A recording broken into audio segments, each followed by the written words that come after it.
Welcome to College Football Roundtable, your source for college football coverage, including major storylines, playoffs, can't miss game previews, and picks each week. Join your hosts, Dan, Rob, and Jordan at the Roundtable for a show unlike anything else. As for Football presents the College Football Roundtable.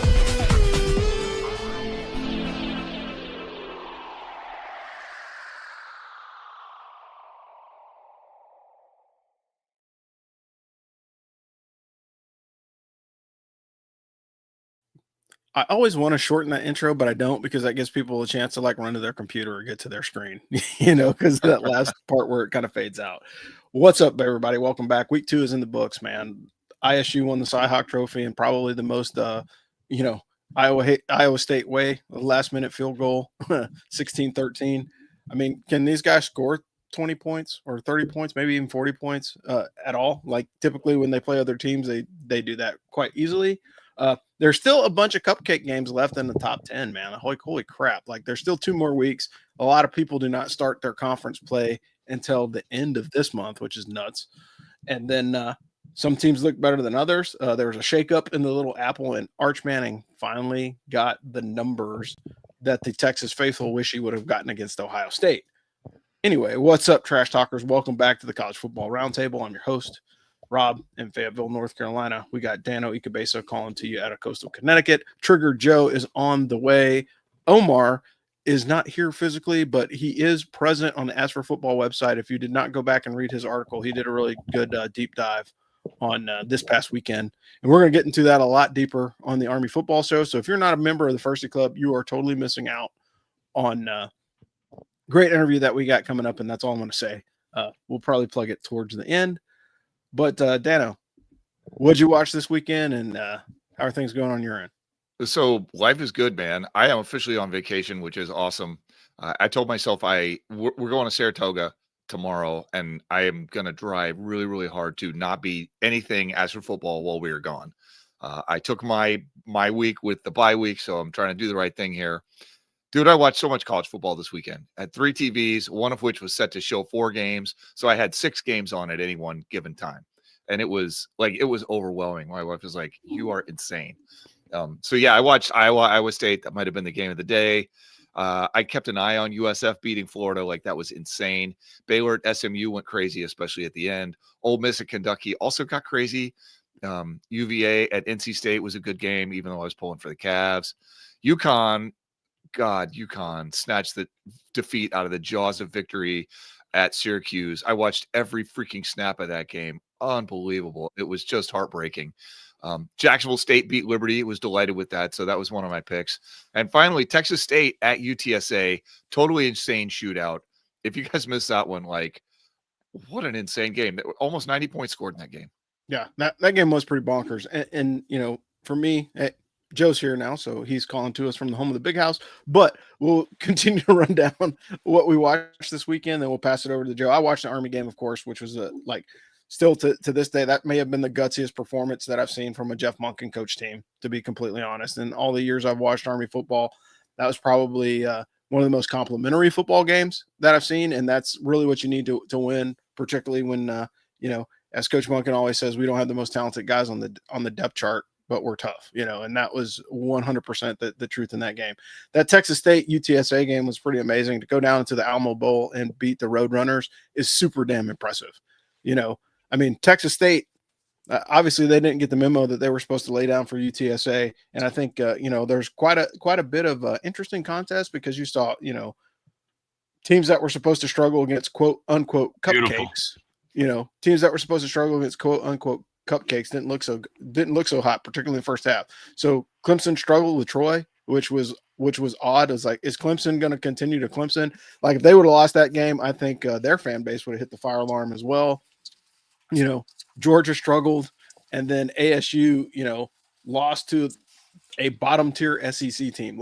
Legitimately, freaking Mississippi State has currently as many wins as they had last season already, and we're only in week 3 of the season. So that's an interesting thing to look at as well. Joe, what did you end up watching? How was your weekend? I would like to mention that we have some pretty sharp picks in recent memory, but collectively as a show, we did pretty well on Saturday. And I was a half a point away on Iowa State, that game from going 3-0. I think you were almost ready to go 3-0. I'm pretty sure two of us called Mississippi State fraud checking Arizona State. Um, and speaking of fraud checks and the people that didn't get the memo, South Florida, Oh yeah. as a 17.5 point dog, goes to the swamp and wins with no time on the clock on the foot of a Grammatica. And I have more to say about him. That was easily the biggest upset of the week, in my opinion. And then we got the nighttime games, and I know you guys know what I watched. That game was tailor-made for a deer in the headlights moment for Bryce and Michigan, and that Brent Venables defense did exactly that. They stumbled in the first half, and obviously they looked better in the second half, which they actually outscored Oklahoma in the second half, 13-10, but wasn't enough to recover from that putrid offensive first half. Just couldn't get anything going. I said that game was going to be a coin flip, and it could go one way. Bryce could either put the country and Michigan could put the country on notice, or he could be an 18-year-old human being. And the latter of the two happens, but I think that kid's going to wow us at least twice this season. And I'll say it one more time: what is going on with Clemson football? How many games do they need to play 4 quarters of good football on one Saturday? Yeah, It's nuts. yeah, like and this is weird because it's like Dabo's doing things out of what he normally did. Like he's going into the transfer portal. He's doing all the things that other teams are doing, and maybe that's the reason why the team hasn't gelled yet. Maybe that's why they're struggling to close it out. But speaking of being able to close it out, we have the person that can help you close out a opportunity on getting a new home. So if you listened to this show before, we have a realtor that is sponsoring our show. Her name is Jocelyn Bradley. If you're PCSing to the Fort Bragg area, Jocelyn is the realtor for you. She spent her career in Army logistics, where she discovered her passion for making a difference in people's lives. She's committed to helping her clients find their dream homes when they're in the market, and she provides exceptional service when she's working for you. Jocelyn also has an extensive network of veteran realtors who could help you find a home if you're relocating somewhere else in the country. So if you're in the market for a house, Jocelyn's your first call. She's decided to support As for Football again this season. We thank her for that. And she is the right person to get you into the home of your dreams. Hey, bottom line is this is how the West Point Network works. And hey, even if you're not a West Point graduate, if you're just, enlisted guy, a enlisted gal, just a person that is listening to As for Football, if you need to move somewhere in the country, reach out to Jocelyn. She'll help you find a realtor that you can trust and get you into the home of your dreams. Dano, let's hit the Service Academy standings real quick. Thanks. So yeah, Army is 1-1 after beating K-State in the Little Apple. Quarterback Cale Helms ran the ball 41 times, and the Black Knights edged out the Wildcats. One of the craziest performances that we've seen lately. Coach Munkin looked like he was almost in tears in the middle of the field after the game. I mean, just what an outstanding victory that was. Navy is 2-0 after pitching a second half shutout against UAB at final score 38-24. That was a shootout. It was crazy. The UAB just couldn't come back from that second lightning delay.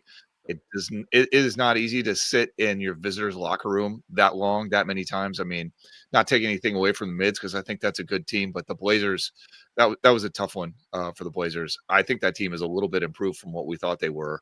So, and Air Force had a bye week. They take on Utah State September 13th. We'll see what they got. I think they're favored by about a touchdown, right? Yeah. So outside the FBS, we've got the Coast Guard Academy. Coast Guard Academy is 0-1 after losing a heartbreaker in OT to University of New England, 56-49. The Bears take on Curry College this weekend. You can watch the Coast Guard Academy on Flow Sports. It's a college streaming service. I don't know what it is. You'd have to do a little bit more research on that. But Merchant Marine Academy, the Mariners are 1-0 after beating Montclair State 29-15. They're on the road this week as they play Nichols College on the 13th. Quick programming note: hey, if you are just a football fan and you want to watch the Secretary's Cup, the Secretary's Cup is going to be played in Fenway Park this season. Wow. And it's going to be on ESPN. Yeah, so it's going to be on ESPN Plus. So you either get the televised game or you can go, watch a football game at Fenway. That sounds like it's pretty cool. But without further ado, we're going to move on to Joe's Blue Falcon of the Week. Thanks. we can dance around, hey, I'm an old man, I don't like to trash on college players, but every once in a while a teachable moment presents itself, and we got one this weekend. So unfortunately, this is an easy one. On Saturday, we were witnesses to an incredible football game between University of South Florida and the Florida Gators in the Swamp, with USF pulling out the upset 18-16. I'd like to talk about the final drive. With 2 minutes and 7 seconds left on the clock, Florida defensive lineman Brendan Batt stood in the face of a South Florida player and spit directly into his face mask. Leaving how disgusting and disrespectful that is out, Batt was immediately ejected. Florida was assessed a 15-yard penalty, and 7 plays later, Nico Grammatica kicked the game-winning field goal for South Florida. Gentlemen, I don't think we've ever had behavior so egregious to your team when given the moment it happened in. That is a definition of a Blue Falcon moment. I mean, you literally leave your buddies behind and care about what you want to do. And that is what Mr. Bat did when he spat in the face of his opponent in an absolutely crucial moment for his team, giving South Florida a 15-yard first down. And for those reasons, he's definitely this week's Blue Falcon. And I think he needs to be taught a little bit of respect for himself in the game, in my opinion. Because if anybody's doing that really isn't being situationally aware of the game, that or they just don't care, and you need to get that off your team.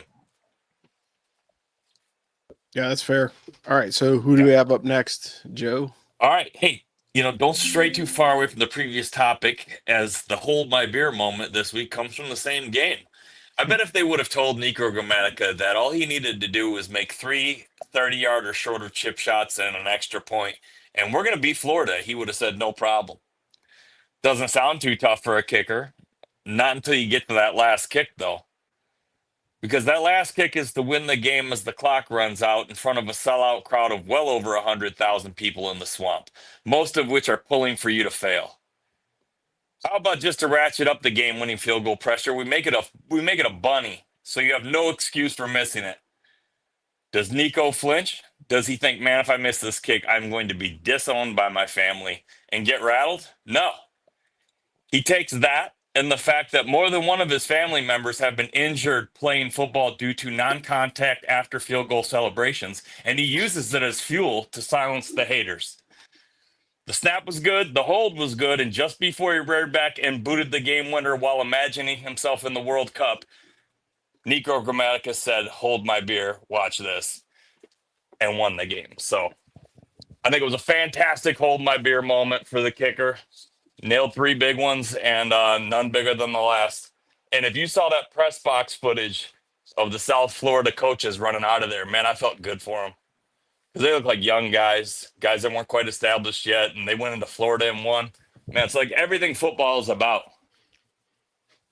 Yeah, So, for sure. Loved it. Yeah. Loved it.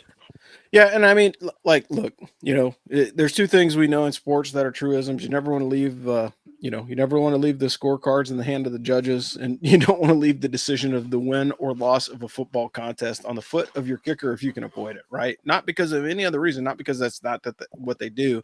Too many things can happen, right? Like, hey, look, a kick can get blocked. It could be a bad hold. It could be a bad snap. It could be weather, wind, whatever. And so if you can win the game whistle to whistle, great. But to have a walk-off kick like that with no time remaining on the clock, that's huge for your team. And oh, by the way, it was who it was against. Like if it would have been against, University of Wetumpka, Alabama, nobody would have cared.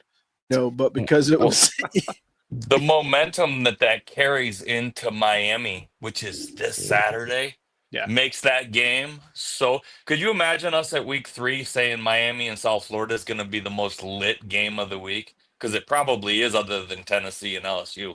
Yeah, for sure. I mean, I think that one's certainly one to watch. And we haven't even gotten games of the week yet, but that's certainly something to pay attention. No, you're fine. That's certainly something to pay attention to, because I think and you got to toss it out there and just think about it. Is USF for real? I mean, like they've put on 2. I think their defense is. They put on 2 quality wins. I mean, you shut out Boise State, and so now after you watch that Boise State game with USF, like, Ashton Jeanty should have won the Heisman Trophy, because clearly he is sorely missed it, on the blue turf. But it's interesting to see USF. They're starting to build momentum, and if they have a decent showing against Miami, I don't even I think deep down inside they want to win that game, but like if they have a decent showing, if they keep it close, like if they have the same score against Miami as they did against Florida and Miami wins it, I don't know. I mean, it'll be interesting to see because their defense is legit. Carson Beck has a cannon though, man. Like he looks like a completely different player in Miami than he does when he was at Georgia. Byron Brown outplayed DJ Lagway in every facet of the game. That kid ain't scared. That's all I'm going to say. Yeah. He's terrific, man. When he's healthy, he is as good as anybody in college football and has been for a while. Yeah, I would agree with you on that. Speaking of great players, let's talk about the top 10. Joe, what do you got? My whole screen just went. Oh, there you go. We got you. All right. Okay. Yep. Whole screen just stopped. But yeah, he came in and played pretty tough against Lagway. I think he's going to do the same thing. I expect a close game in Miami. I really do. Yeah, for sure. Let's hit the top 10. All right. No change for OSU as they pummel Grambling 70-0. They do have the defending MAC champions, the Ohio Bobcats, coming in fresh off of an upset of West Virginia last weekend. They have played 2 good games, so something's telling me that's going to be closer than 5 touchdowns. The Bucks are a 32.5-point favorite. At number 2, we got Penn State. No change there as James Franklin's squad puts up a 34-point shutout victory over FIU. The Nittany Lions have the Wildcats of Villanova coming to town next weekend, and I think we're all just waiting for them to get tested. Looks like we got to wait another week. LSU is at number 3. The Tigers they put after an interesting 23-7 victory over Louisiana Tech. The next week in Death Valley should answer some questions as they have an absolutely pissed off Florida Gators team coming to town. Something tells me they're going to get Florida's best shot. The line is LSU minus 9.5. At number 4, we got the Oregon Ducks. They jumped up 2 spots after making me look away like I was about to watch a Faces of Death video because of what they did to Oklahoma State. They beat them 69-3 on Saturday. Oregon travels to Northwestern this week where they're a 4-touchdown favorite, and rightfully so because Northwestern's a mess. At number 5, we got Miami. No change there as the Hurricanes tuned up Bethune-Cookman 45-3. Ain't going to be a tune-up this week as they have one of the hottest teams in the country, the 2-0 South Florida Bulls, coming in. Miami is favored by 17.5. At number 6, we got the Bulldogs of Georgia. They dropped 2 spots as they made it look difficult with Austin Peay, who is apparently a quality mid-team. They travel to play Tennessee this week. Georgia is a minus 3.5-point favorite. I'm not sure I agree with that line. Not in Tennessee, but at number 7, we got the Texas Longhorns. No change here. They stay in the 7th spot as they had a serviceable victory over San Jose State, 38-7. UTEP comes into Austin on Saturday where they are a 41.5-point underdog. At number 8, we got Notre Dame. I guess it's the luck of the Irish that they jump up 1 spot even though they didn't play. The undefeated Texas Aggies come to town next week. Somehow winless Notre Dame is a 6.5-point favorite. At number 9, we got the Illini, who have looked better and better, up 2 spots after demolishing Duke on the road 45-19. Illinois plays Western Michigan at home on Saturday, where they are a 28-point favorite. At number 10, we got the Seminoles of Florida State. Man, look out for them. They're on a revenge tour, and they just punched East Texas A&M's ticket 77-3 on Saturday. Florida State has the weekend off. Yeah, it's going to be interesting because Altmaier for Illinois is looking good, man. Like he's looking solid. They're getting good production out of just about everybody on that offense. He's got weapons for sure. He's got Bo Nix level experience too. Yeah, and he's been around. Been there a minute. Yeah, he's been there for a minute. And I think, again, this goes back to, and this is a topic for another time, but it goes right back into player development. Like the quarterbacks that have had the same quarterback coach or head coach for a while, they're doing pretty well. The guys that are bouncing from team to team are not doing so well. And I think, and like every time I look at a roster, I see like another victim of the transfer portal. So like, what is it? Matthew Sluka, who went from, Holy Cross to UNLV. Now he's at JMU. Dude's not even playing, right? Now you're in your junior year, the year where the scouts are looking at you and you're not even touching the field. And so I think, at some point this is going to level off with the transfer portal because guys are really cutting out their professional opportunities, trying to make money, in college. And hey, guess what?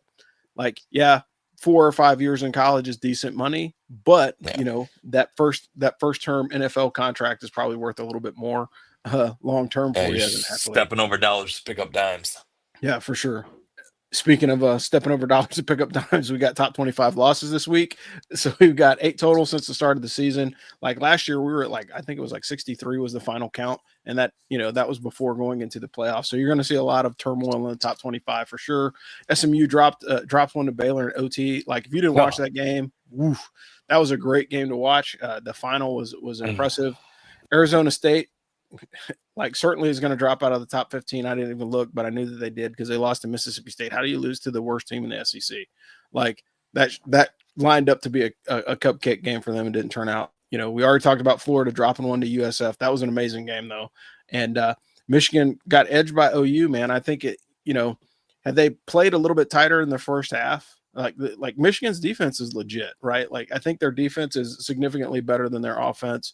And but that being said, Mateer for freaking OU, that guy's legit, man. He's trying to make his case for the Heisman Trophy, 100%. There was one thing I saw that Michigan has to fix, and that is they're showing very early that we do not trust our guys to run block for 6 minutes straight. They're getting real cute with their plays where they're doing, they're doing toss sweeps and they're, reverses, but they're not doing power eye and counter tray and running off the left side. So they're either saying they don't trust their offensive line yet to do that, or the new play calling is not my favorite. Because everyone talks about JJ McCarthy not being so great because of how much Michigan ran. And that's what killed people. If Michigan had the ball in 6 minutes, they were going to drain the clock on you if they had the ball to lead in 6 minutes. And if you can't run, just like the Lions in Green Bay, it looked different because they weren't controlling the line. Yeah. And Michigan wasn't controlling the line. Oklahoma was. And that was the big difference in the first half, in my opinion. All right. So, this is an odd topic for week 3, but I think if we were to do this later in the season, it would be like which coach is on the hot seat based off of the performance of their team so far in the season. But right now, hats off to everybody for keeping calm for the most part. But there are some fan bases right now that are literally in panic mode. Like they are putting on their, they're putting on their mask and making sure the person sitting next to them is getting their mask on too, because they are going down in flames. And one of those is the K-State fan base, man. I saw a tremendous meltdown after just a great freaking football game. I've heard people we got to fire the offensive coordinator. We got to fire the head coach because we've got a 4-star quarterback and he couldn't pass. Yeah, he couldn't pass. His ass wasn't on the field. How are you supposed to win a football game? How are you going to put the hand, I could have Joe Montana or Eli or Peyton Manning, some of the greatest quarterbacks in the history of football. But if the time of possession is so lopsided that I only got 2 plays in the second half, and one of which was a 2-point conversion after a kickoff. Yeah. How are you supposed to win the football contest? But who else is in panic mode right now? Because I can see a lot of the fan bases with that are high strung right now, and it's hey, it's week 3, guys. There's plenty of time. Most teams haven't even started conference play yet, right? And these guys are shuttering their seasons already. One more loss and it's over. Yeah. So I listened to a show today, the Bosco's Boys podcast. Friend of the show. I like that guy, but he described himself as being in the canoe and ready to bail out into the river, and it was wild. He wants to fire everybody. It was crazy. I think K-State has a good team. They could stand to change up some of that play calling a little bit.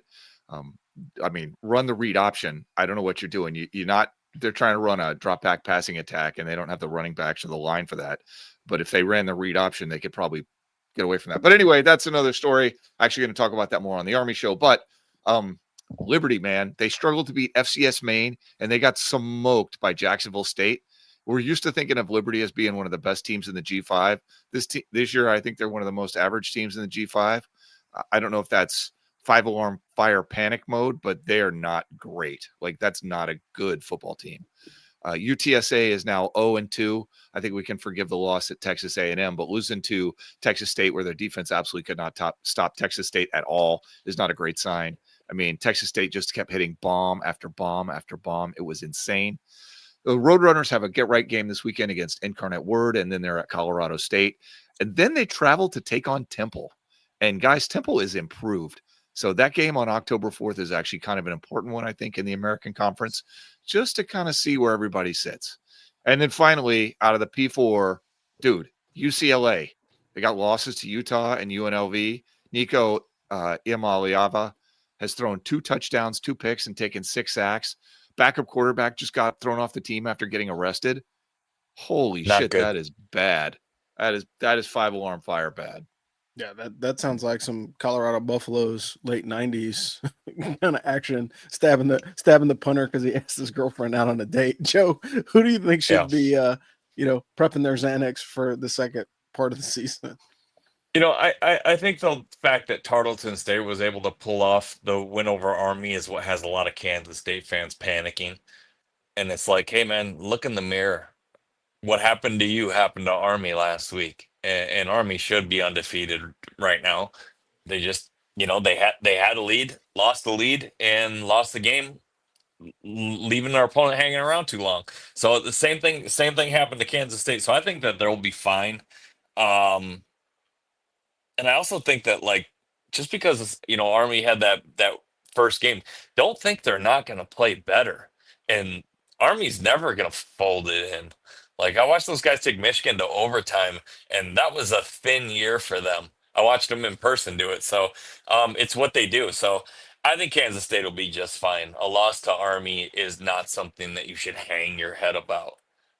They're a tough team, and if you don't show up, they're gonna stay in the game. So, I think that we should take notice of the fact that Oklahoma State just lost by 66 points to anybody, and ask ourselves, could we have pictured that 4 or 5 years ago? I think Oklahoma State is on the verge of burying their football program, and they certainly have an identity crisis. And Northwestern is a mess, in my opinion. They are a very hard school to qualify to get into academically, which excludes a lot of athletes from the get go. And it puts them behind the power curve. And then after what happened to Fitzgerald, they probably lost everything they had in the pipeline.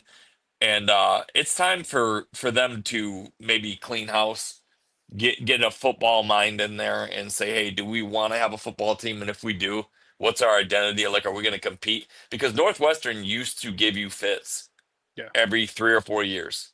They'd be a problem, and it's like they're just a whipping post now, and now they're not even competing. Like that Tulane game was ugly. That's it. That's all I got. Yeah, for sure. And I should have been wearing my quit being a triggered pansy shirt, because again, I agree with Dano. Like K-State, I think you guys are panicking way too early, and just for the simple reason is like you have to understand that like Army's a good football team. You also have to understand that Tarleton State is a good football team. Like if you have dipped in on Tarleton State social media and looked at anything behind the scenes, they have an $81 million football facility and program. Like they are about to jump to FBS. They are posturing themselves like JMU did. They're posturing themselves like Jackson State did. So yeah, they're coming after Power 5 scalps or Group of 5 scalps or just FBS scalps. So then they make that jump. They're competitive. And I mean, that makes absolute sense. And it's like nothing, not taking anything away from the performance that Army had, but we'll deep dive in the Army football show. But the reality of it is like, hey man, like you still have an opportunity to win. Like you lost, one conference game, and that was to a rival early during week 0. That happens. Now you've got to rebound, and it sucks. And like, yeah, all great that you got the international shine from going over to Ireland to play that game. But like, was that a smart move? And again, you don't control the coach doesn't control the booking of, games like that early, but there's probably some things that he can do. But yeah, like those dudes are like seriously angry at their team. Like they want the whole coaching staff gone. And I was like, like if they stink it up, like if they go freaking 3-10, like, yeah, then maybe you have a reason to be upset but right now it's still too early. ASU on the other hand, hey man, had a chance to win the game. That was a bad coaching call. Like why would you stay in your base defense when you know that they have to throw in order to beat you? And then just like their quarterback got beat up, man. Sam Levitt got rocked a lot in that game, and like he's not used to getting hit. I think there's probably some line stuff that needs to happen because they couldn't get their offensive line going. Their defense obviously is decent-ish because they didn't let Mississippi State score a bunch of points, but you still didn't score enough to win the game. And so like that's one of those, like, as you get deeper into your season, especially as Arizona State, you've got to be able to put up 45, 50 points in the Big 12 to win, because that's how those games go. Like, they're most of the time they're shootouts unless they're rivalry games. And so like I think Arizona State might be in trouble. And then of course, I think the absolute worst one that I'm watching, and the collapse is 100% real, is Stanford. Because Stanford used to be one of those teams that was like a perennial, like, hey, you better watch out because if you're playing Stanford, they're going to get you, and now it's like, hey, we've got Andrew Luck coming back from the pros. We're talking crap about the coach. We don't know what's going on, and they can't even recruit. Like, because think about it, Christian McCaffrey was a Stanford guy, Yeah. And so when you think about the level of talent that they used to have in that place versus the level of talent that they have now, like, I would say I would be significantly concerned, and maybe in the restructured, Mountain Pac-10 that's coming next year, as they talk about realigning that conference, maybe they'll get something back. But like, Stanford's in trouble. I think of all the jet the stream of Jim Harbaugh's success is fading. Yeah, I think of the 130, of the 136 teams in FBS football, that would be the one that I'm absolutely most concerned for, because it's chaos both on the field and in the front office. Like, if you have a stable coaching crew, I think you can survive. But like, if you don't have recruiting is one thing, recruiting and coaching is another thing. But when the front office is drastically against what the coach is doing, I think you've got a much greater issue. But speaking of somebody that does not have any issues helping you close on your mortgage, Dano, can you do the next read? Thanks. Friends, if you have watched or listened to this show in the past, you know that Craig Oxane, area sales manager for the Money Store, sponsors As for Football. Craig is a member of the West Point class of 1994. He is a mortgage broker licensed to lend in all 50 states, but based out of Chicago. He is one of the most successful VA lenders in the country, offers super competitive rates. Craig is going to give you the best deal he possibly can, and that matters because, as we've said before, the mortgage process is freaking confusing. Interest rates moving all over the place, trying to figure out what kind of mortgage you want, what you can afford, how much all the taxes and interest and all that other shit is going to be. You want to deal with a person. Somebody you can ask questions to, not a call center, not some random big box bank, not a mindless website. And this is how the West Point network functions, right? As Rob was saying earlier, Craig is helping us stay in business here at As for Football, and we are trying to help you get the best deal on a mortgage that we possibly can by introducing you to the very man you need to meet. Plus, Craig does not charge lending fees for veterans. That's a huge savings, maybe $1,300. Save that money. Save yourself $1,300. Craig Oxane, area sales manager for the Money Store. His link and Jocelyn's both are on our website. Just go there. They both have business cards right on the front page. Click on those things. Fill out a little questionnaire. You'll be talking to them very shortly. I'm telling you, it couldn't be easier. Thanks, Dan. And we are moving on to the games of the week. If you can believe it, man, we are in week 3 of major college football. It is bonkers. Right. So starting off on Thursday night, September the 11th, you got NC State at Wake Forest. That may turn out to be a better game. It might be one of the only ones on, so certainly watch it if you feel the need, but I think that one's going to be a good one. You've got Indiana taking on Indiana State. That's another tune-up game. Really nothing of interest on Friday night unless you're a Kansas State fan, because K-State takes on Arizona, and then you got Colorado at Houston. Those are mildly interesting for a Friday night, but I don't think that those games are going to be as competitive some of the games on Saturday. Moving into the early kicks on Saturday, you've got Memphis at Troy, American Conference play. Oregon at Northwestern, as Joe mentioned before. I think, I hope that doesn't turn into a bloodletting, but I think it is. Northwestern is struggling right now. Oregon's offense is hot right now. I mean, I think as big as the holes that the line are putting in, you could probably get, a Pop Warner kid, hand off the ball to him, and he's going to get 200 yards rushing against Northwestern. Looking at Oklahoma and Temple, that should be interesting because Temple is trending upwards, and Oklahoma, they've got a Heisman Trophy candidate at QB1. That'll be an interesting way to start that one. I got Central Michigan and Michigan. Army coaching alum Matt Drinkle is going against Michigan. I don't think they'll win that game, but it'll be respectable because Central Michigan has a good team. I mean, they looked good this weekend. Of course, things got out a little bit of hand, but, talent match is kind of weird. All right, so you got Clemson and Georgia Tech kicking at noon. That'll be an interesting game. Haynes King versus Cade Klubnik. One of those two guys is going to be in the Heisman Trophy talk even more after this game, and it's probably going to be the QB that wins it. Yeah. Go ahead, Joe.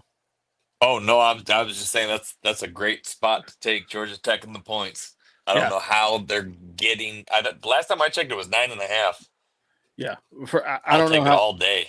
Yeah, I don't know how Clemson is getting that many points, but Georgia Tech and Haynes King, like, there's got to be a parlay too with how many touchdowns he's going to pass or run, because that guy is probably he's one of the better quarterbacks in there. Wisconsin and Alabama, that's going to be a tricky one too, because got Luke Fickell going to Tuscaloosa.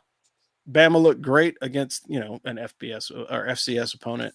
That's not impressive, and then this will be the real test to see if Alabama is going to Bama the rest of the season, because they potentially could run the table from here, but they got their work cut out for them with the defense that Luke Fickell can throw together. UConn at Delaware, that's an interesting contest just based off of the way that the Huskies fell apart last week and Delaware got smacked around. So the Blue Hens are probably looking for a little bit of revenge, and it's at home. It's a 3:00 kick on ESPN+. If UConn drops that game, I'm going to scream. Come on. They shouldn't. You know what's crazy is the last two teams in my parlay were Syracuse and SMU. And so as I'm celebrating one winning a game they should not have, the other one's killing my parlay in the game they should have won. Yeah, for sure. Because I had SMU and Syracuse. Yeah, that's crazy. SMU, they're trying to bounce back against they Missouri. choked. Yeah, they should bounce back against Missouri State. You got Oregon State and Texas Tech. That might be a little bit of an interesting contest because Texas Tech is ranked. They're in the 24th spot, but we'll see. You got Villanova at Penn State. Like, is Villanova not even? I don't know. No shade on Villanova. Be bad. No shade on Villanova, but hey, Penn State, I understand that you guys are trying to manage your schedule, but if the playoff committee is looking at strength of schedule, this does not help your case at all. How's this? If Vegas can't give you a line for it, get better competition. Okay. Yeah, that's you a need fair better point. competition. And so you got ranked on ranked matchup, Georgia and Tennessee. I think that'll be a good one. That'll kick at 3:30 on ABC. We'll see if Georgia's for real. I think we had a lot of Power 5 or Power 4 teams playing with their food this weekend. Like, if you mess around like that, Tennessee will absolutely get you at home. The home team, I hope they win, dude. I hope they win that game. The home field advantage in that contest is insane. And they got 103,000 people in that stadium. I mean, dude, it is insane. Yeah, and make no mistake, there will be some goalposts in the lake or in the river if Georgia doesn't keep it together.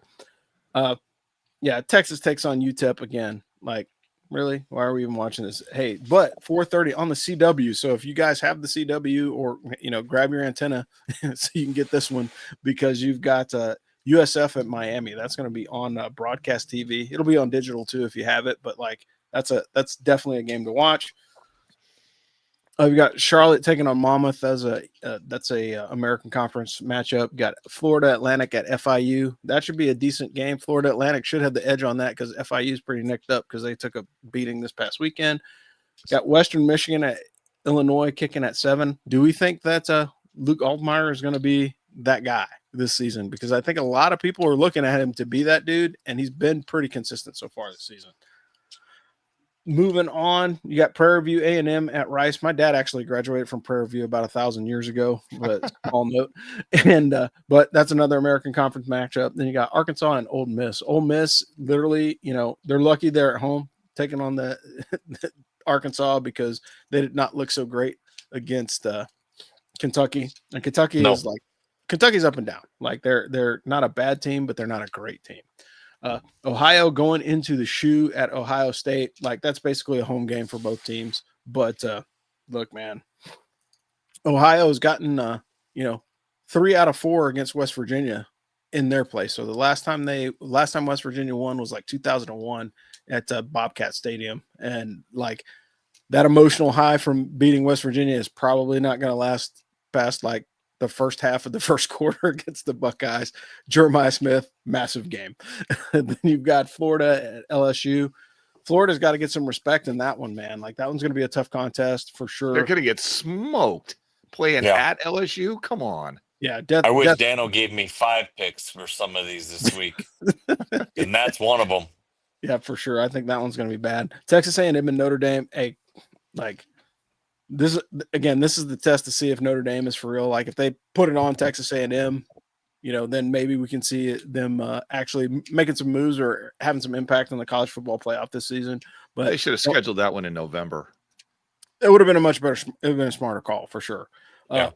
East Carolina at Coastal Carolina again, basically That's a home good game one. because those are right there. Yeah. But ECU is like, I don't know what's going on with them. Are they shaking the cobwebs out or what? But Coastal always plays them tough because they're so close in proximity. Same recruiting population, that kind of thing. It's kind of a border war situation. You got Vandy at South Carolina. Interesting game. That game is probably going to be good. Diego Pavia, picked up where he left off last year and is all about getting the upset. And that's usually the crown that's held by South Carolina, especially in the SEC. So tune in for that one. That's going to be on the SEC network at 7:45.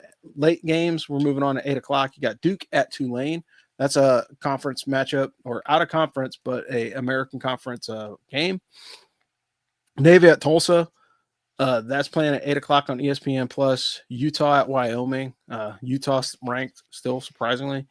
Air Force at Utah State, and then you've got Texas State at Arizona State, and that might be another trap game. Yeah, look out, Arizona State. Better pick your chin up. Texas State is a much better team than you think. Like that team is better than you think they are. Yeah, well, and I think that's one of those things where we start getting closer than the experts think. But like Texas State went down, like look, if you win in the Alamo Dome, you're a bad dude. Do they have the same quarterback from last year? I don't know who their quarterback was last year. Oh God, that kid padded some stats. Yeah, I'll have to do my research on Texas State if they win again this weekend, because that dude has an absolute cannon. I mean, he has got a legit howitzer. Is he black or white? I don't even know. He was wearing a helmet. Because the quarterback last year was African American, and that dude hung some stats. So if he's back, I don't know. Texas State was fun to watch last year, in my opinion. I mean, just the number of bombs that this kid dropped on Saturday was unreal. I mean, it must have been 5 60-yard bombs. Yeah, and this dude's and they're on a rope too. It's not like he's struggling for accuracy that far down the field. No, Jesus, unbelievable. Yeah. If it's the same guy, I'm pretty sure I ate off of his touchdown props on FanDuel a couple times last year. Yeah, like that dude pads the stats.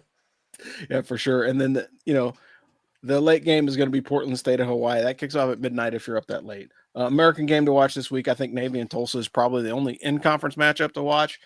Golden Hurricane usually plays Navy tough, but who knows the way that this season is going, because Navy's defense had the benefit of, the extra long layoffs in between,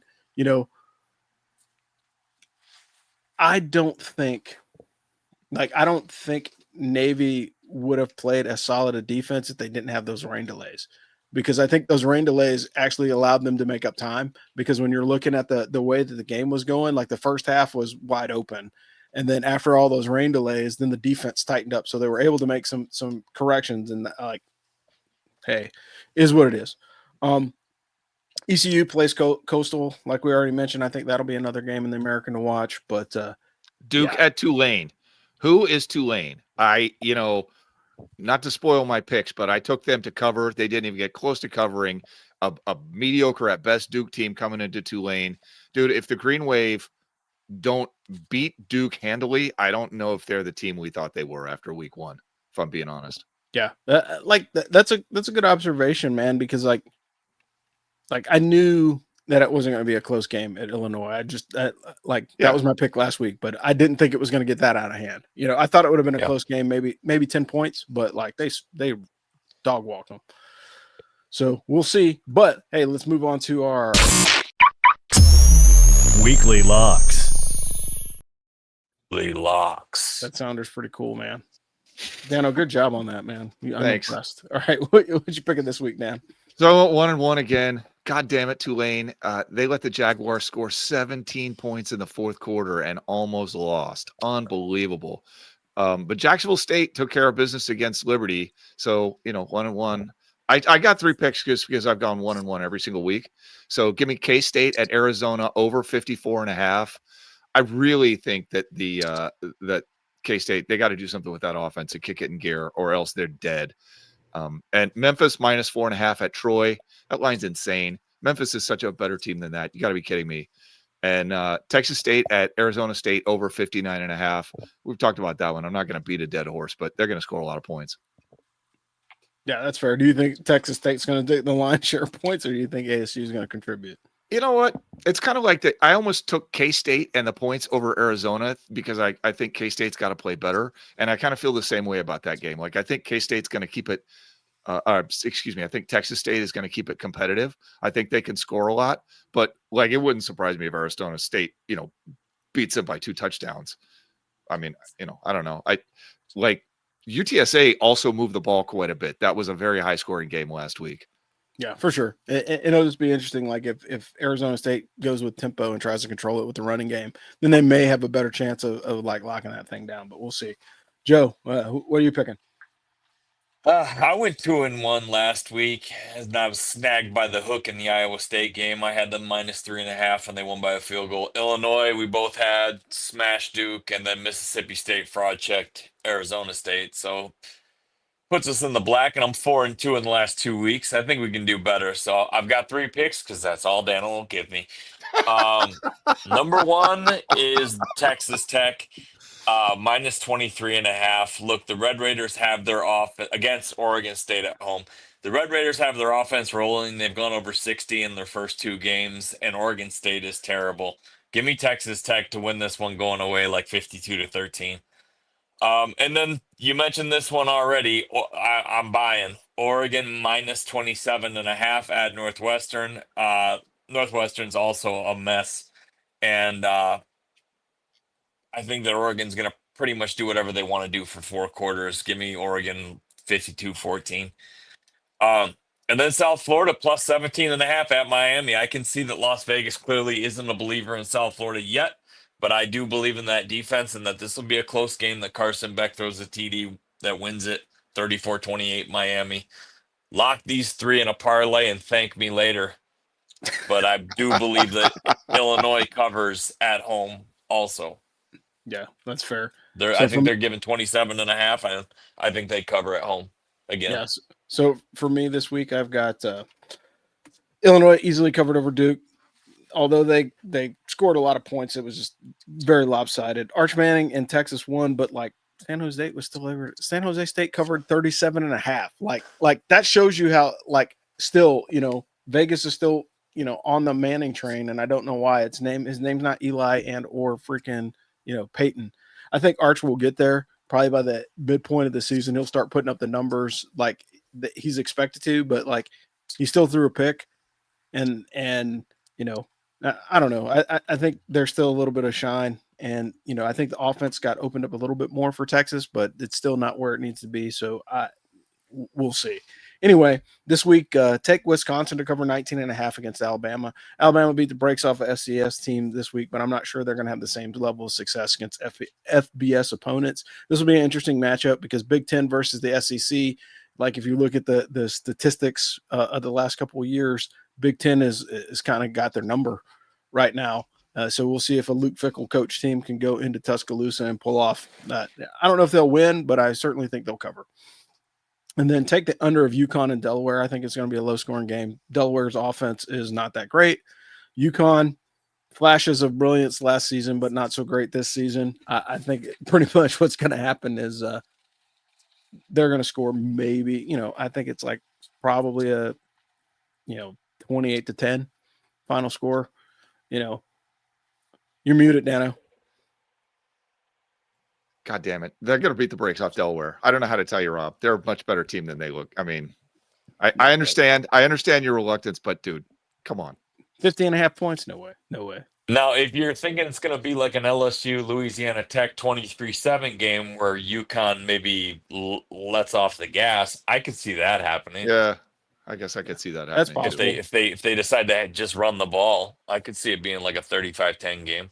Yeah, that I could see. Yeah, I just don't think UConn is going to get it out. Is going to get out of hand. I think they're going to score. Yeah, I think they're going to. I hear you. think it'll be lopsided, but I don't think they're going to score like 50 Yeah. No, I mean, I don't think they're going to beat them 45-5 or whatever. So yeah. Yeah, I just don't see that happening. We've got some picks in here for Omar. So Omar is taking BC to cover 10.5 at Stanford. And again, for all the reasons why we said their fan base should be concerned. Wow. Stanford's offense is terrible. Boston College, he brings a passing ability. Just lost to Michigan State. Yeah. I think in overtime. That was a good game. Yeah, for sure. He's got UAB covering 11.5 versus Akron. As bad as UAB's defense is, he's like as that's bad the as two UAB. worst teams in football right there going at it. Jesus. I think that's why he took that most. That may be the most obscure pick in the history of picks. And then his third one is Kentucky covering minus 24.5 against Eastern Michigan. I don't know, man. I'm not convinced with Kentucky. Eastern's bad. Of the directional Michigans, they're the worst this year. It's like Central and Western are right there, and then Eastern's way down there. They're bad. They lost a lot. Yeah. It'll be interesting to see, man. Like, wow, we're at the end of the show, guys. We went through and that is a fair point, Ray. Omar's walkery. 100%. Another great week of college football is in the books. We finally are starting to see some teams gel as they start to get closer to conference play. Some teams will have another 2 weeks of cupcakes, which is just ridiculous. That just makes your stomach upset. I think as the playoff evolves, teams are going to have to start moving the cupcakes out of the beginning of the season and start making their case for their conference games. Either going to add a conference like the SEC has done, add an additional conference game to force, the strength of schedule discussion. Yeah. Or start dropping some of these cupcake teams, because like you can't play 3, softer opponents and expect to make it into the playoff. Like I just don't think that's right. And but then again, sports writers, man, Paul Feinbaum is still saying Alabama is going to win the national championship this week. So like, he'll never. He's also still alive, for those of you that don't check.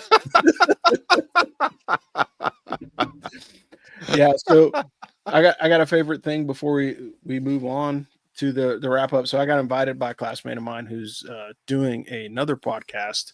It's called The Beaten Zone, and we are going to talk Army stuff, but it's kind of to counter the some of the treachery that's happening in the vet bro culture right now. So we've got a lot of veterans that are taking each other down for no apparent reason. Like, look, I get it. Everybody's trying to sell, mouthwash and dog food or merch. Go to the Ask for Football merch store.